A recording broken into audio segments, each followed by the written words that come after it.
Vote অঙ্কের সিদ্ধান্ত বদল সরকারের কিসের দিয়ে সরকারি কর্মচারী। দেখুন, এর প্রতিশ্রুতি আমরা অনেকদিন শুনেছি মমতা ব্যানার্জির মুখ থেকে। কোর্ট বারবার বলা সত্ত্বেও উনি দেননি, ডেট পিছিয়ে পিছিয়ে যাচ্ছেন। এখন যত চাপ বাড়ছে, নির্বাচনে জেতা মুশকিল হয়ে যাচ্ছে, উনি ভবানীপুরে আটকে গেছেন।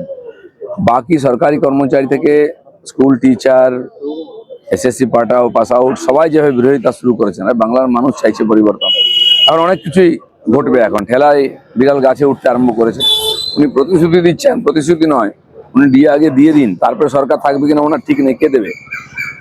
কিন্তু সাপ্লিমেন্টারি লিস্ট প্রকাশ মানে ভোটের আগেই নিষ্পত্তি করতে কি পরপর লিস্ট প্রকাশ নাকি ধাপে ধাপে প্রকাশ করলে উত্তেজনা? দেখুন, নির্বাচন কমিশন কাজ করছে, আদালত পুরোটা দেখছে। আমরাও চাই যে প্রত্যেকটি জেনুইন ভোটারের নাম যেন লিস্টে এসে যায় ভোটের আগে, তারা যেন ভোট দিতে পারেন। সেই উদ্দেশ্যে পদক্ষেপ চলছে। অপেক্ষা করুন।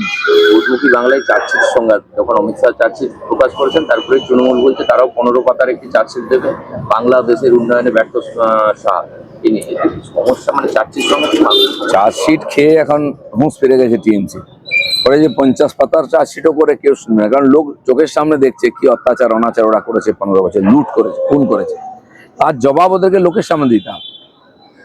কালকেই অমিত শাহ বলেছেন যে মুখ্যমন্ত্রী সহানুভূতি গুলোতে পায়ে প্লাস্টার করেন, মাথায় ব্যান্ডেজ বাঁধেন। আজকেই দুটো মানে গতকালকেই দুটো ঘটনা হয়, একদিকে অভিষেকের সুবাদে আগুন, ওদিকে রেলিং এ ধাক্কা।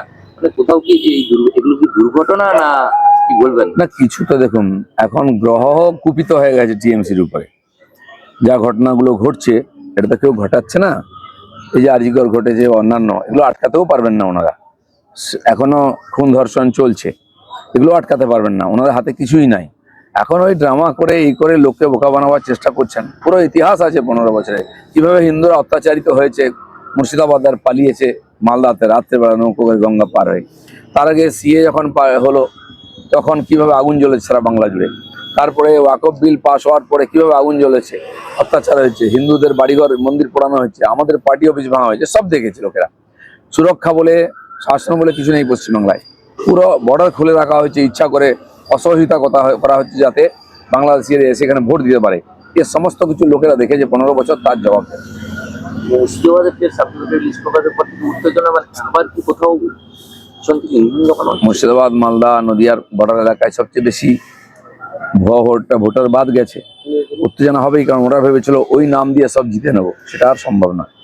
হাসপাতালের পরিষেবা নিয়ে বারবার প্রশ্ন চিহ্নের মুখে পড়তে হচ্ছে রাজ্য সরকারকে। ফের কেতুগ্রাম এবং চাঙড় ভেঙে শিশুর মৃত্যু, এদিকে আর্জি করে পরপর দুদিনের ঘটনা। মানে একদিকে স্বাস্থ্য পরিষেবা, আমি আগেই বলেছি সরকারি হাসপাতালগুলো মৃত্যু ফাঁদ হয়ে গেছে। আপনি ঢুকতে পারবেন না, দুর্গন্ধ দূর থেকে চোখে নাকে আসে, শ্মশানের মতো। গিয়ে দেখবেন রাস্তাঘাটে কুকুর মানুষ সব শুয়ে আছে, নিচের মেঝেতে শুয়ে আছে, বারান্দায় শুয়ে আছে, চারিদিকে নোংরা জল, দুর্গন্ধ চলছে, বাচ্চা চুরি হয়ে যাচ্ছে, কুকুরে নিয়ে চলে যাচ্ছে। কিন্তু পশ্চিমবাংলার হাল হকিকট হাসপাতাল এবং স্বাস্থ্য বিভাগের। তো তারপরে মানুষ তো বিরক্ত হয়ে গেছে এগুলো দেখে না। মমতা ব্যানার্জি মুখ্যমন্ত্রী হয়ে কিছুদিন স্টান্ট দেখাবার জন্য বিভিন্ন হসপিটাল দৌড়েছিলেন, সুপারকে সাসপেন্ড করেছিলেন, কিন্তু কি হলো? এসব ডায়লগবাজি, এসব স্টান্ট। এখন আবার যেই কেস, তার চেয়ে খারাপ অবস্থা হয়েছে। ওনার ক্ষমতার মধ্যে নেই এগুলো শুধরানো। চলো কেটে পড়ো।